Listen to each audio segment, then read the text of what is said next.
Première vidéo critique de l'année sur le guide du photographe de mariage, et on part cette fois-ci en Auvergne voir le travail de David Blatteron.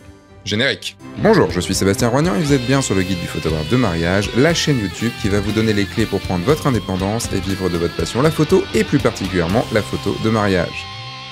Et oui, c'est la première... est-ce que c'est le premier été que je fais ça? Non, je crois que j'en ai quand même fait... je sais plus si j'en ai fait l'année dernière. Mais donc des vidéos critiques où je donne mon avis sur vos photos de mariage ou de couple sur le guide du photographe de mariage. Bah le principe, c'est comme sur F1.4, comme sur mon autre chaîne F1.4. Il y a beaucoup de personnes qui m'ont envoyé leurs 5 photos. Je vais donc donner mon avis sur les photos. Là, on n'est pas forcément sur quelque chose d'artistique. On est globalement sur de la photo de prestation. Et donc, je vais pouvoir donner un avis un petit peu plus rapide dessus, un peu plus direct, puisque il y a une démarche évidemment, mais ça reste c'est de la photo de mariage, voilà. Donc on va voir si c'est techniquement bien, si c'était le bon moment, tout ça. Évidemment, c'est mon avis, rien que mon avis. Si vous avez un autre avis que le mien ou que vous voulez dire plus de choses, des choses que j'ai pu ne pas dire, c'est dans les commentaires que ça se passe. Alors évidemment, vous critiquez les photos, vous donnez votre avis sur les photos et vous donnez pas votre avis sur mon avis à moi. Donc le premier qui passe cette année, c'est David Blatteron, qui est un photographe depuis 2020, qui est un photographe d'Auvergne. Mon approche du mariage est résolument tournée vers le reportage et se veut le moins intrusif possible tout en créant des images immersives. Mon souhait est de raconter la journée des mariés à travers une collection d'images pertinentes, complètes et esthétiques. Dans un esprit de récit, j'aime accompagner les couples depuis les préparatifs jusqu'à l'ouverture, enfin toute la journée, des images mêlant humour, simplicité, créativité et mettant l'humain au cœur du reportage. Rien que ça, c'est quand même vachement ambitieux.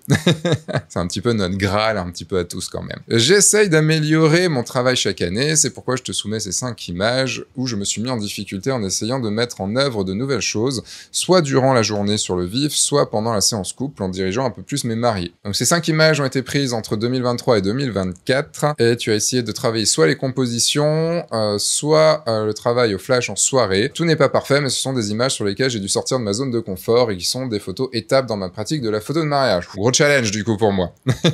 Eh bien c'est parti pour cette première image. Donc image, alors je sais pas si du coup c'est une photo de couple ou pas, puisque si je dis pas de bêtises, il y a une photo de couple à côté, donc ça doit être une photo pour le first look à mon avis, donc ils se sont pas encore vus. Il y a un travail sur la composition en effet, puisqu'on a un cadre dans le cadre, avec la mariée qui est dans ce cadre ici, avec le cadre étant le contour de la porte, c'est un cadre dans le cadre qui est assez classique et qui marche plutôt bien.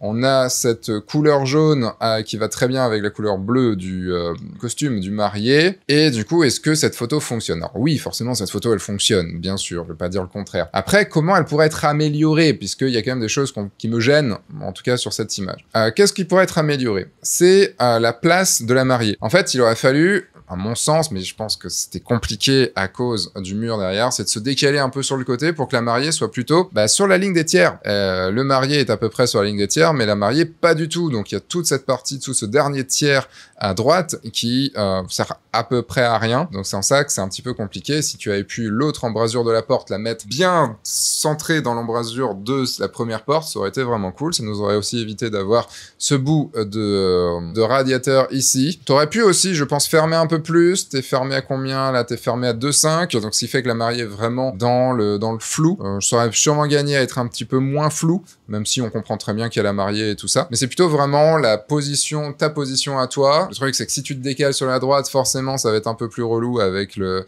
On dirait que tu m'as laissé ça. Tu m'as laissé cette partie ici juste pour me dire, t'as vu, je pouvais pas trop me mettre sur le côté.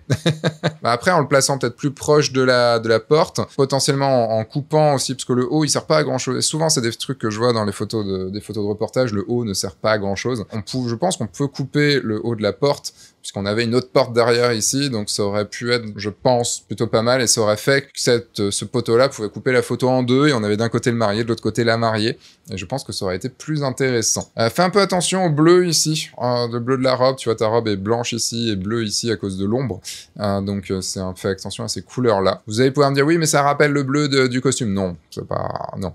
Non, sauf s'il y avait vraiment un goût bleu ici sur la robe, mais je ne le crois pas du tout. Donc voilà pour cette première image, donc c'est plutôt une très bonne idée, ça marche plutôt bien. C'est dommage, par contre, l'expression, bon, lui, il a l'air de...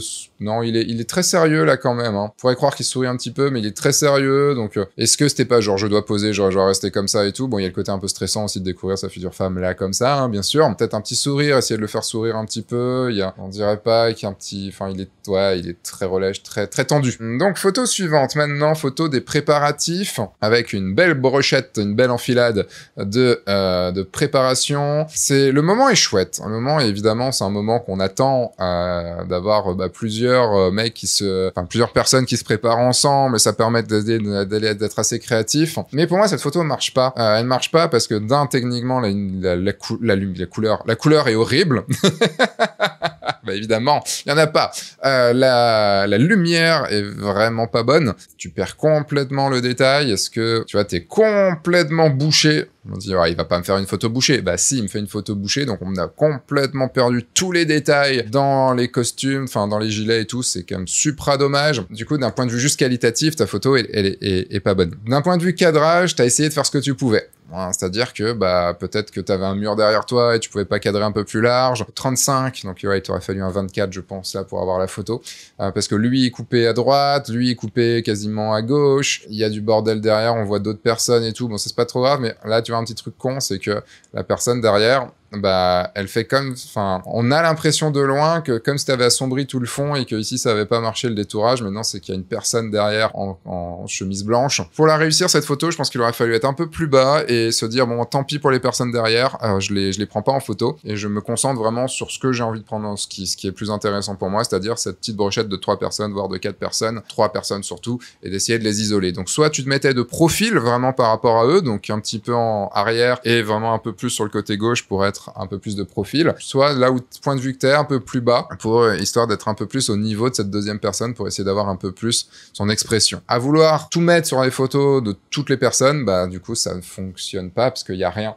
Tu vois, il y a rien dans le sens, il y a expression de personne, on voit vraiment personne, il n'y a pas de réel sujet, on sait pas, il y a ce sujet-là ici, mais là-bas, ça marche pas. Ici, la lumière, on sent qu'il y a une grosse lumière qui arrive là, mais pas là. T'aurais pu compenser un petit peu tout ça, très rapidement. Alors, ça va pas fonctionner des masses, mais t'aurais pu remonter ça avec un petit filtre linéaire, tu vois, un petit dégradé linéaire comme ça, que tu peux peut-être juste réexposer un petit peu pour essayer de récupérer un peu de lumière et d'équilibrer un petit peu. Alors, si on fait à la rapidos comme ça, mais au moins, c'est ici un petit peu le sujet, alors que là, c'est plus lumineux, donc c'est pour ça qu'ici, ça marche moins bien sur cette image, en tout cas, c'est, je pense, la plus faible de toutes. Ici, nous avons une photo de préparatif où il se passe des choses, et ça, c'est cool. Il y a un premier plan, un second plan, des personnes, globalement, il se passe des choses et ça, c'est chouette. Donc, bien joué. C'est toujours compliqué et délicat d'avoir plusieurs choses qui se passent sur une même image, d'avoir des calques différents, d'avoir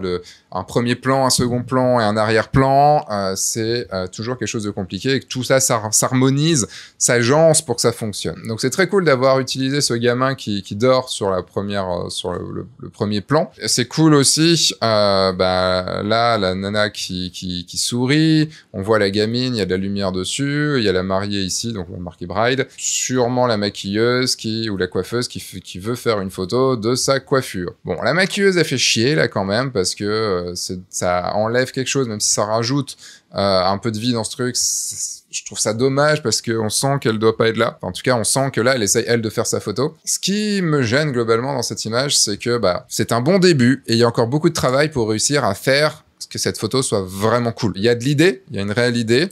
Tu es encore au 35, là peut-être que le 24 ce serait mieux, encore une fois. Ta photo est serrée par rapport à l'autre image, donc peut-être que le 24 serait mieux, encore une fois, ici. Tu m'as coupé, tu vois ici, la lampe, et surtout tu m'as coupé le gamin. Là en bas c'est pas très grave, mais de voir couper ses pieds, ça me gêne un petit peu plus. Et c'est surtout, ce qui me gêne, c'est le fouillis qu'il y a derrière. Là on a un premier plan qui est chouette, et après, on a du fouillis total, surtout parce qu'il y a beaucoup d'encadrement, là, de fioritures sur les murs, sur les placards, et aussi un miroir. Au début, j'ai cru qu'il y avait une autre personne encore devant, mais non, c'est donc du coup la mariée qu'on voit comme ça. Et en fait, je trouve ça un petit peu... Le moment est chouette, ce moment de tape entre la gamine et peut-être sa mère, je sais pas, c'est peut-être sa mère. Mais du coup, il manque de la simplicité de lecture. Et c'est ça aussi quelque chose qui est chiant, c'est que dès qu'il y a beaucoup de choses dans une image, c'est compliqué que ce soit lisible. Je dis pas qu'elle est illisible, mais c'est juste que si par exemple t'as vu un fond, un mur,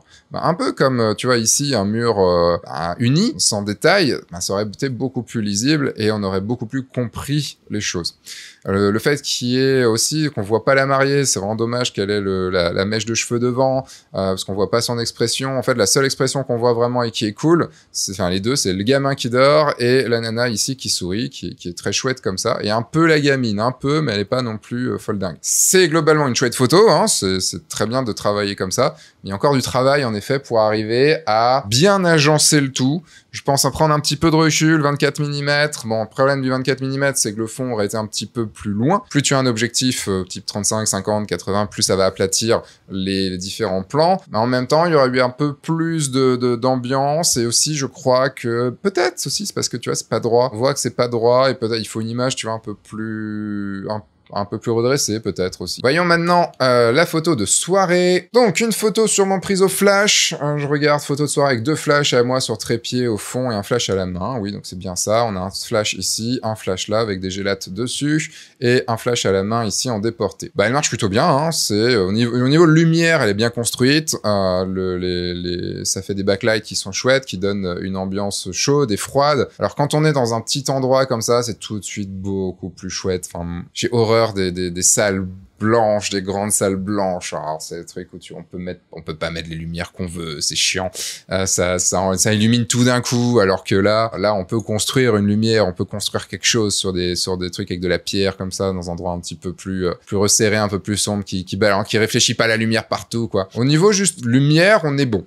Il y a de la couleur, elle est cool, ça marche bien, le backlight marche bien, t'as bien réilluminé le devant, enfin voilà, t'as une lumière principale qui est plutôt l'arrière et une lumière de remplissage qui est devant, donc ça marche bien. Techniquement, ça va. Après, ce qu'il y a sur la photo, elle est cool. Elle est très cool, elle rigole, elle est à fond, ça marche bien et tout. Lui, il est pas dans le bon moment. C'est ça le truc, c'est que ça fait une chouette photo, les mariés sont super contents de la voir et le couple sera super content de la voir.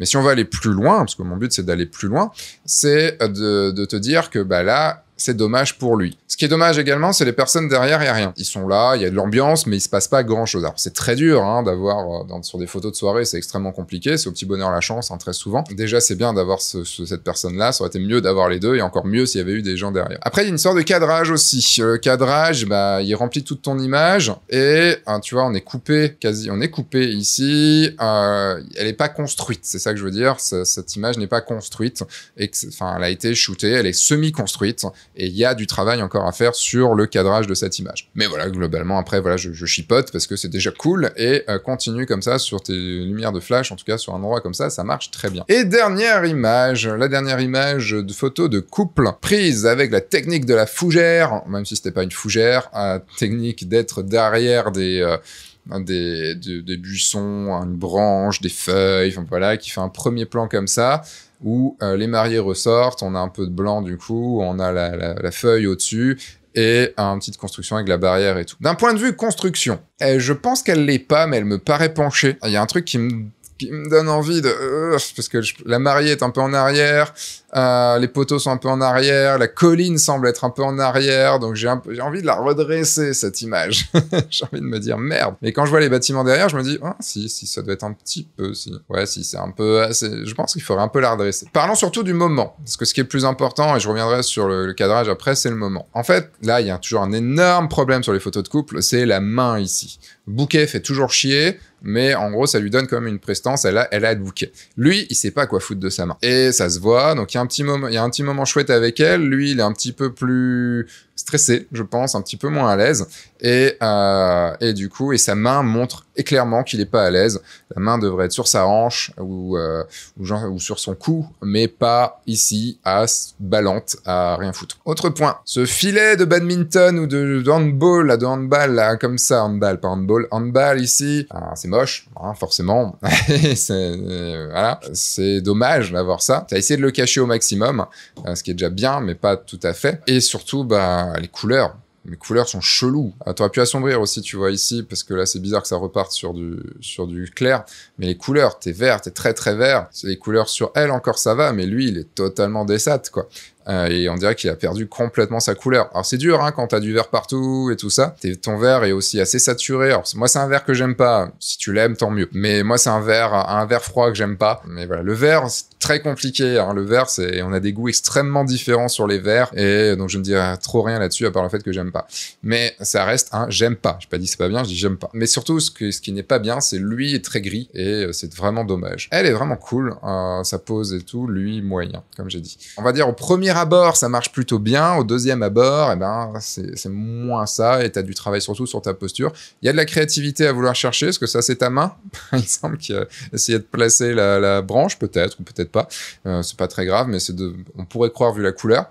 Et surtout ce vert qui est très bizarre, enfin, cette colorimétrie qui est très chelou. Voilà pour moi, pour ce que j'ai à te dire sur tes photos. Donc il y a des choses très très très chouettes. Il y a du travail à faire, il faut aller plus loin, il faut travailler. Voilà, c'est tout. Il faut travailler, il faut t'exercer. En tout cas, tu es plutôt sur la bonne voie. Peut-être t'affirmer un petit peu plus encore, mais tu commences à t'affirmer. Sur la photo du gamin qui dort, tu t'es affirmé. T'affirmes un petit peu sur la photo de couple et sur la photo de prépa.